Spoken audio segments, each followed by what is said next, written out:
Hello दोस्तों, आप सबका स्वागत है मेरे चैनल पे। आज मैं अल्ट्रा वेजी 2 की स्टोरी को कंटिन्यू करने जा रहा हूँ। दोस्तों, इस स्टोरी के ओरिजिनल राइटर है कॉल मी ARJ और उनके चैनल से जुड़े सारे लिंक्स मैंने डिस्क्रिप्शन में दे दिए हैं, तो जाइए और उन्हें अपना पूरा सपोर्ट दिखाइए। दोस्तों, ये अल्ट्रा वेजी 2 का न्यू चैप्टर है, तो चलिए ज़्यादा देर ना करते हुए वीडियो को स्टार्ट करते हैं। वीडियो के शुरुआती पेजेस में हम गोकू को देखते हैं। हम देखते हैं कि गोकू के आंखों से आंसू निकल रहे होते हैं, पर वहीं पर गोकू की आंखें दूसरी तरफ डिमोनिक रेड होती है। गोकू की इन लाल कलर की आंखों को देखकर ट्रंक्स और वेजिटा दोनों के दोनों ही हैरान रह जाते हैं। ट्रंक्स की तो एकदम से आंखें ही बाहर आ जाती है। ट्रंक्स बोलता है कि आखिर तुम्हारे पास ये आंखें आई कहाँ से गोकू? इस तरीके की आंखें तो सिर्फ वेजिटू के पास ही होनी चाहिए, या फिर ऐसा भी हो सकता है जिस तरीके से लूसिफ का थोड़ा सा टुकड़ा मेरे अंदर बचा हुआ है, उसी तरीके से वेजिटू के अंदर भी लूसिफ का टुकड़ा बचा हुआ है, और शायद वो जो बचा हुआ टुकड़ा है वो गोकू के अंदर भी है, या फिर ये भी हो सकता है कि वो बचा हुआ टुकड़ा ही गोकू है। गोकू के सामने उसकी बेटे की लाश होती है। गोटेन की बेजान बॉडी के सामने गोकू खड़ा हुआ होता है, और तभी गोकू एकदम से गोटेन के बॉडी के सामने एक छोटा सा ब्लास्ट करता है। इस चीज़ को देखकर वो रॉयल गार्ड थोड़ा सा हैरान रह जाता है। वो बोलता है कि आखिर सन गोकू क्या करने की कोशिश कर रहा है। तभी गोकू एकदम से अपने बेटे तक पहुंचता है। गोकू अपने बेटे को अपने दोनों हाथों से उठाता है और उस ब्लास्ट से होने वाले गड्ढे की तरफ गोटेन को लेकर जा रहा होता है, और एकदम से उस गड्ढे के ऊपर गोटेन की बॉडी को रख देता है, बिल्कुल ही जिस तरीके से गोकू ने वेजिटा की लाश को रखा था फ्रीजा सागा में। गोकू अपने बेटे की लाश को देखकर बोलता है कि मैं तुम तक जल्दी पहुंचूंगा गोटेन, मैं तुम्हें फिर से वापस लाऊंगा। एक बारी जब मैं लूसिफ को ख़त्म कर दूँ, फिर ये नाइटमेयर हमेशा के लिए ख़त्म हो जाएगा, और मैं वादा करता हूँ कि इस बार मैं तुम्हें एक सुरक्षित दुनिया में वापस लाऊंगा। गोकू की इस हरकत को देखकर वो डीवन काफ़ी ज़्यादा गुस्सा हो जाता है। वो डीवन बोलता है कि आखिर तुम क्या करने की कोशिश कर रहे हो सन गोकू? ये मरे हुए लोगों को दफनाने की जगह नहीं है, ये लड़ाई का मैदान है बेवकूफ़, और तुम इस तरीके से मेरा समय बर्बाद नहीं कर सकते मॉर्टल। जैसे वो डीमन ऐसा बोलता है, वो डीमन एकदम से अपने हाथ में एक एनर्जी अटैक बना लेता है। इस चीज़ को गोकू देख लेता है और गोकू भी काफ़ी ज़्यादा गुस्सा हो जाता है। गोकू बोलता है कि तुमने बहुत कुछ कर लिया है, और जैसे ही गोकू ऐसा बोलता है उतने में हम देखते हैं कि उस डीवन के हाथ में बनाया हुआ एनर्जी बॉम्ब एकदम से ब्लास्ट हो जाता है, जबकि उस डीवन ने उस एनर्जी अटैक को शूट भी नहीं किया होता है। इस चीज़ को देखकर वो डीवन बोलता है कि क्या, आखिर तुमने ये कैसे किया? इस तरीके की चीज़ को देखकर उस डीवन को गुस्सा आ जाता है। वो डीवन बोलता है कि तुम्हें हर एक चीज़ की कीमत चुकानी होगी, तुम ही इन सब में सबसे पहले मारे जाने वाले हो। मेरे शब्दों को लिख कर ले लो। तुमने छोटे लेवल के डीमंस को हराया होगा, पर तुम मेरे डिमोनिक एनर्जी के सामने नहीं टिक पाओगे, और साथ ही में हम ये भी देखेंगे कि तुम क्या कर सकते हो सन गोकू। वेजिटा बोलता है कि क्या करोट, आखिर तुम्हारे पास भी इस तरीके का एबिलिटी कहाँ से आ गया क्या करोट? इस चीज़ का तो कोई सेंस ही नहीं बनता। तभी इस बात को सुनकर गोकू एकदम से बोलता है कि किस चीज़ का सेंस नहीं बनता है वेजिटा?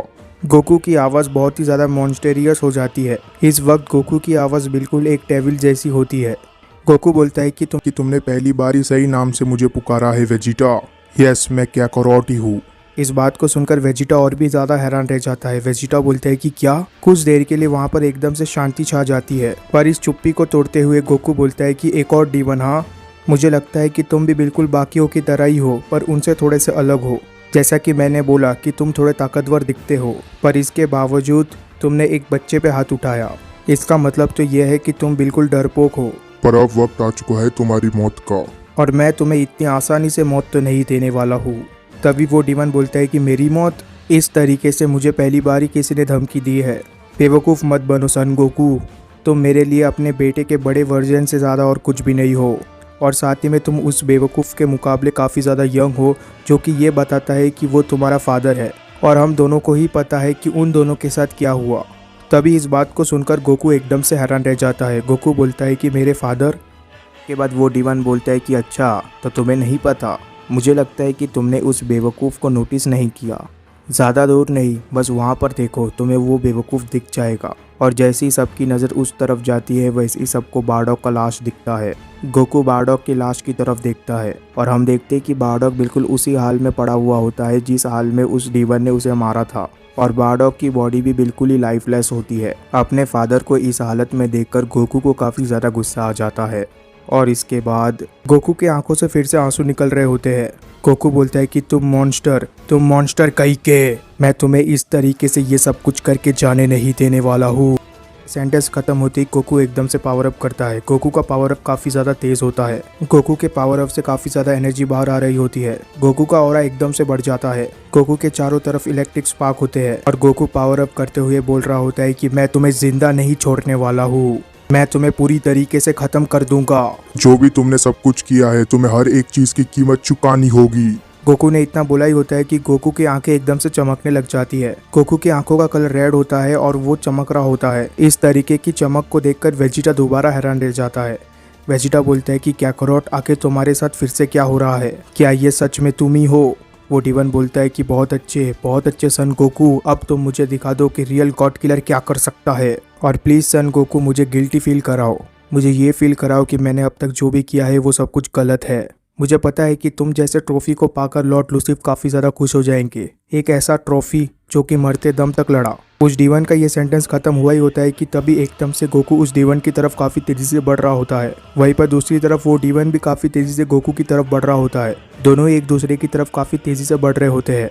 दोनों ही देखते देखते काफी ज्यादा नजदीक पहुंच जाते हैं और ऐसा लग रहा होता है कि दोनों का फिस्ट कोलिजन होने वाला है। पर जैसे ही दोनों के फिस्ट आपस में टकराने वाले होते हैं, वैसे ही वो डीवन एकदम से हैरान रह जाता है। वो डीवन देखता है कि उसके सामने गोकू है ही नहीं। वो डीवन बोलता है कि आखिर तुम कहाँ पर चले गए सन गोकू? तुम तो बिल्कुल अपने फादर की तरह लड़ाई कर रहे हो, तुम्हारे फादर ने भी बिल्कुल ऐसा ही किया था। तभी एकदम से गोकू उस डीवन के पीछे आ जाता है और एक जोरदार एल्बो दे देता है।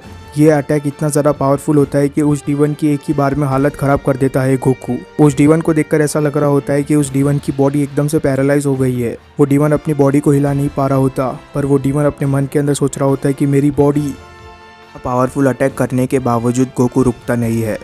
गोकू एकदम से उस डीवन के पीछे चला जाता है और एक जोरदार अटैक कर देता है उस डीवन के ऊपर। यह अटैक इतना पावरफुल होता है कि वो डीवन सीधा जाकर जमीन से टकराता है और उसके जमीन से टकराने से एक बहुत बड़ा ब्लास्ट होता है। इसके नेक्स्ट पेजेस में हमें उस डीवन का हाल दिखता है। उन दोनों अटैक्स का इम्पैक्ट बहुत ही ज़्यादा हुआ होता है उस डीवन के ऊपर। उस डीवन की हालत काफ़ी ज़्यादा खराब लग रही होती है और वो डीवन समझ गया रहता है कि गोकू काफ़ी ज़्यादा ताकतवर है। वो डीवन बोलता है कि तो इसका मतलब यह है कि तुम उन दोनों से काफ़ी ज़्यादा तेज़ और स्ट्रॉन्ग हो, पर इसमें कोई बड़ी बात नहीं है। तुम्हें किसने कहा कि मैं तुम्हारा मुकाबला नहीं कर सकता? जैसे ही वो डीवन इतना बोलता है, वैसे ही उस डीवन के एक्सप्रेशन एकदम से बदल जाता है। वो डीवन बोलता है कि क्या आखिर तुम यहाँ पर कहाँ से आ गए? हम देखते हैं कि उस डीवन का सेंटेंस ही ख़त्म नहीं होता कि वहाँ तक गोकू पहुँच जाता है और गोकू अपने दोनों हाथों को मिलाकर एक ज़बरदस्त अटैक करने वाला होता है उस डीवन के ऊपर। फिर से दोनों हाथों को मिलाकर अटैक करने के बजाय गोकू एक ज़बरदस्त किक मार देता है उस डीवन को। गोकू का ये किक इतना ज़्यादा पावरफुल होता है कि वो डीवन तो ऑलमोस्ट ज़मीन के अंदर ही गड़ गया रहता है। गोकू का गुस्सा भी बहुत ज़्यादा बढ़ चुका होता है। गोकू बोलता है कि ये अभी तक ख़त्म नहीं हुआ है मॉन्स्टर कहीं के। वहीं पर दूसरी तरफ वो डीवन अपने आप को संभालने की कोशिश कर रहा होता है। वो डीवन बोलता है कि मॉर्टल रुक जाओ, पर इस वक्त गोकू किसी की भी नहीं सुन रहा होता। गोकू का ये अटैक इतना ज़्यादा पावरफुल होता है कि वो डीवन लगातार ज़मीन की तरफ ही जा रहा होता है और गोकू उस डीवन को काफ़ी तेज़ी से ज़मीन के अंदर लेकर जा रहा होता है। गोकू जाते वक्त बोलता है कि यही वो जगह है जहाँ पर मैं तुम्हें दफनाने वाला हूँ। एक ऐसी जगह पर मैं तुम्हें दफना दूंगा जहाँ से तुम कभी वापस नहीं आ पाओगे और दूसरों को चोट भी नहीं पहुँचा पाओगे। वहीं पर दूसरी तरफ उस डीवन को समझ में नहीं आ रहा होता कि आखिर गोकू उसे लेकर कहाँ पर जा रहा है। वो डीवन बोलता है कि आखिर तुम मुझे कहाँ पर लेकर जा रहे हो? बाहर फ्यूचर ट्रंक्स, प्रेजेंट ट्रंक्स और वेजिटा को कुछ भी नहीं समझ में आ रहा होता। ट्रंक्स बोलता है कि गोकू काफ़ी ज़्यादा ताकतवर बन चुका है, मैंने आज तक उसे इस तरीके से लड़ाई करते हुए नहीं देखा। मैं गोकू का हेल्प तो नहीं कर सकता, पर मुझे नहीं लगता कि वो इस ओपोनेंट को इतनी जल्दी हरा सकता है। क्या आपको पता है डैड, ये लूसीफ का रॉयल गार्ड है। तभी इस बात को सुनकर वेजिटा पूरी तरीके से हैरान रह जाता है। वेजिटा बोलता है कि आखिर तुमने क्या कहा बच्चे? फ्यूचर ट्रंक्स बोलता है कि हाँ फादर, ये कोई ऑर्डिनरी डीमन नहीं है और ना ही तो ये डीमन किंग है और ना ही एक डीमन एम्परर, ये उन सबसे ऊपर है। जब लूसीफ ने मेरे टाइमलाइन में सक्सेसफुली राइम को मर्ज कर दिया था और मर्ज करने के बाद जब वो लोग मेरे तक पहुँचे, तब लूसीफ के साथ इसका दूसरा भाई भी था जो कि इस रॉयल गार्ड का जुड़वा भाई है, पर उस वक्त मुझे उसके साथ लड़ने का मौका नहीं मिला। पर ये दोनों लूसीफ के साइड में खड़े थे। इससे ये अंदाज़ा लगाना काफ़ी ज़्यादा आसान है कि इन दोनों के पास बहुत ही ज़्यादा पावर है, बिल्कुल ही जी और एस की तरह। तभी वेजिटा बोलता है कि क्या तुम मेरे साथ मजाक कर रहे हो? क्या लूसिफ के पास भी ग्रैंड ज़ेनो की तरह 2 गार्ड्स मौजूद है? इसका मतलब तो हम काफ़ी ज़्यादा लकी है कि इसका जुड़वा भाई यहाँ पर नहीं है। पर शायद ये लोग जीटी जितने स्ट्रॉन्ग नहीं है और शायद इन लोगों को कैकरॉट हैंडल कर सकता है। तभी फ्यूचर ट्रंक्स बोलता है कि नहीं फादर, मैं भी जीटी के साथ लड़ चुका हूँ। मुझे इस बात का डर है कि ये लोग जीटी के मुकाबले काफ़ी ज़्यादा ताकतवर है। ये लोग एक अलग ही लेवल पर है। तभी वो डीमन एकदम से ज़मीन से बाहर आता है और वो डीमन बोलता है कि क्या राइड था, मैंने इस तरीके का राइड का मज़ा काफ़ी दिनों से नहीं लिया सन गोकू। तभी वहाँ पर गोकू आ जाता है। गोकू बोलता है कि मैंने तुम्हें पहले भी कहा है, तुम गिव अप कर सकते हो अभी और इसी वक्त। तुम अपने जीने का तरीका बदल दो, मैं तुम्हें ज़िंदा छोड़ दूंगा। ये मैं हर तरीके के ओपोनेंट के साथ करता हूँ, पर तुम्हारे साथ ये चीज़ एग्जिस्ट ही नहीं करता। ये ऑप्शन तुम्हारे लिए है ही नहीं। तभी वो डीमन बोलता है कि मैं अपने जीने का तरीका बदल दूँ? तुम्हें आखिर लगता क्या है कि तुम किसका मुकाबला कर रहे हो अभी और इसी वक्त? मैं एक डीवन एम्परर के भी ऊपर स्टैंड करता हूँ। क्या तुम्हें इस बात की समझ भी है बेवकूफ़? बस बातें बहुत हो गई। अगर तुम्हें अभी भी ऐसा लगता है कि तुम मुझे हरा सकते हो या फिर मैं अभी से ही हार चुका हूँ, तो मुझे दोबारा हिट करके दिखाओ। वो डीमन इतना बोला ही होता है कि तभी वो डीमन सामने की तरफ नोटिस करता है कि वहाँ पर कोई है ही नहीं। वो डीमन देखता है कि गोकू काफ़ी तेज़ी से उसकी तरफ आ रहा होता है और इस वक्त गोकू की तेज़ी इतनी ज़्यादा होती है कि उस डीमन को नहीं दिखता। पर जैसे ही गोकू उस डीमन को एक हिट करता है, वो डीमन उस हिट को ब्लॉक कर देता है और वो डीमन बोलता है कि 10%। इस बात को गोकू भी सुन लेता है। गोकू बोलता है कि 10%, आखिर ये क्या है? आखिर तुमने मेरे उस अटैक को रोका कैसे? वो डीमन सिर्फ गोकू के अटैक को ही नहीं रोकता, बल्कि वो डीमन एकदम से गोकू के पैर को भी पकड़ लेता है और एकदम से गोकू के पैर को पकड़ के दूर फेंक देता है और गोकू काफ़ी दूर जाकर एक चट्टान से टकराता है। वो डीमन यहाँ तक ही नहीं रुकता। वो डीमन काफ़ी तेज़ी से गोकू का पीछा करता हुआ गोकू तक पहुँच जाता है और वो डीमन एक पावरफुल अटैक करने वाला होता है गोकू के ऊपर। और जैसे ही वो डीमन उस अटैक को गोकू के ऊपर लैंड करता है, वैसे ही गोकू वहाँ से भाग जाता है और उस डीमन का वो अटैक बिल्कुल बेकार हो जाता है। पर वो अटैक इतना ज़्यादा पावरफुल होता है कि उसका इम्पैक्ट बहुत ज़्यादा होता है। उस अटैक से धुआं निकल रहा होता है और ज़मीन पर भी एक बहुत बड़ा गड्ढा बन गया रहता है और गोकू भी इस चीज़ को देखकर समझ चुका होता है कि वो डीमन इतनी जल्दी हार मानने वाला नहीं है। गोकू बोलता है कि तो तुम्हारे पास बहुत कुछ है मुझे दिखाने के लिए। ये तो काफ़ी अच्छी बात है। जैसा कि मैंने पहले भी कहा है, मैं तुम्हें तड़पता हुआ देखना चाहता हूँ। गोकू के इतना बोलते ही गोकू और वो डीमन एकदम से आमने सामने आ जाते हैं। वो डीमन बोलता है कि तुम जैसे स्पीशीज़ के लिए ये काफ़ी अच्छी बात है कि तुमने मेरा 10% पावर देखा है और जैसे जैसे ये लड़ाई आगे बढ़ेगी वैसे वैसे मैं तुम्हें दिखाऊंगा कि मैं किस चीज़ के केपेबल हूँ। वैसे सन गोकू, तुम्हारे पास और भी ताकत मौजूद है, पर तुम मुझे अभी से वो ताकत क्यों नहीं दिखाते? आखिर क्यों तुम मेरी ताकत को देखना चाहते हो? गोकू बोलता है कि तुम्हें मेरी पूरी ताकत देखने के लिए इंतज़ार करना होगा, पर तुम्हें देखकर ऐसा लग रहा है कि तुम्हें मेरी ताकत का अंदाज़ा नहीं है बेवकूफ़। तभी हम देखते हैं कि वो डीमन और गोकू एक दूसरे की तरफ बढ़ने लग जाते हैं और उन दोनों के एल्बोस आपस में टकराते हैं। तभी वो डीमन एक ज़बरदस्त अटैक कर देता है गोकू के ऊपर, पर गोकू उस अटैक से काफ़ी आसानी से बच जाता है और इसके बाद गोकू पंचेस की बरसात कर देता है उस डीमन के ऊपर। गोकू उस डीमन को डोमिनेट कर रहा होता है और उस डीमन को मौका ही नहीं दे रहा होता। गोकू लगातार उस डीमन के ऊपर अटैक कर रहा होता है, जिसकी वजह से वो डीमन समझ जाता है कि 10% एनर्जी का यूज़ करके वो गोकू को नहीं हरा सकता। वो डीमन बोलता है कि ये फिर से हो रहा है। तभी गोकू एक ज़बरदस्त किक मार देता है उस डीमन को। गोकू का ये किक इतना ज़्यादा पावरफुल होता है कि वो डीमन जाकर एक चट्टान से टकराता है, जिसकी वजह से एक बहुत बड़ा ब्लास्ट होता है। पर गोकू इतने में नहीं रुकता। गोकू अपने हाथ में फिर से एक एनर्जी अटैक बना लेता है। गोकू बोलता है कि अब वक्त आ चुका है कि मैं तुम्हें ये बताऊं कि पेन क्या होता है। Nimbus thunder. गोकू ये बोलते हुए एक पावरफुल अटैक शूट कर देता है उस डीमन के ऊपर और यह अटैक जाकर एकदम से उस डीमन से टकरा जाता है, जिसके वजह से एक ब्लास्ट होता है। ब्लास्ट होने की वजह से हर तरफ सिर्फ धूल और धुआं होता है और हमें वो डीमन कहीं पर भी नहीं दिख रहा होता। पर तभी उस धूल के बीच से वो डीमन बाहर आता है। वो डीमन बोलता है कि तो यही है पावर लूसिफ के फॉर्मर होस्ट का।